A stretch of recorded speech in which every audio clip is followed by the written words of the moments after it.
ఆర్టీఫిషియల్ department లో state మొత్తం మీద 112 ల్యాబొరేటరీలు ఉన్నాయి సార్. దీంట్లో 526 మంది పనిచేస్తున్నారు. ఒక్కొక్కళ్ళు దాదాపు 20 సంవత్సరాల నుంచి వర్క్ చేస్తారు. రీసెంట్ గా మన ఎలక్షన్ అయిపోయి మన గవర్నమెంట్ వచ్చిన తర్వాత ల్యాబ్లలో నుంచి కొంతమంది తొలగిస్తున్నారు. అది కొంచెం తొలగించినాడు. వీళ్ళని తీసేసి వాళ్ళు వాళ్ళ తరపు మనుషులు పెట్టుకోమని చెప్పి చెప్తున్నారు. యాక్చువల్ గా మనకి గవర్నమెంట్ ఆఫ్ ఇండియా నుంచి లాగిన్స్ ఇచ్చారు సార్. మా పేర్ల మీద సార్ నేను పుట్టుకతోనే హ్యాండిక్యాప్ సార్. ప్లస్ ఇది ఈఎంఐ జాబ్ కూడా ఒక కిడ్నీనే ఉంది సార్ నాకు. నాకు తీసి ఇబ్బంది పెట్టేసాను. జాబ్ తీసిస్తే ఏ పని చేయలేను. నా ఏజ్ 40 సంవత్సరాలు సార్. నాయన చనిపోయి 13 సంవత్సరాలు సార్. నాన్న చనిపోయి 13 సంవత్సరాలు సార్. ఎవరు లేరు సార్. నేను చేసుకుంటే తినాలా లేకపోతే లేదు. ఇబ్బంది పెట్టా సార్.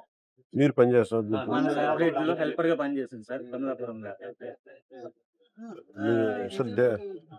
ఈఎంఐ కూడా తీసేసారు. ఒకసారి నేను చెప్తాను, అది ఆర్డీ వెళ్తే మాట. సో నేను ఫాలోఅప్ చేస్తాను, మీరు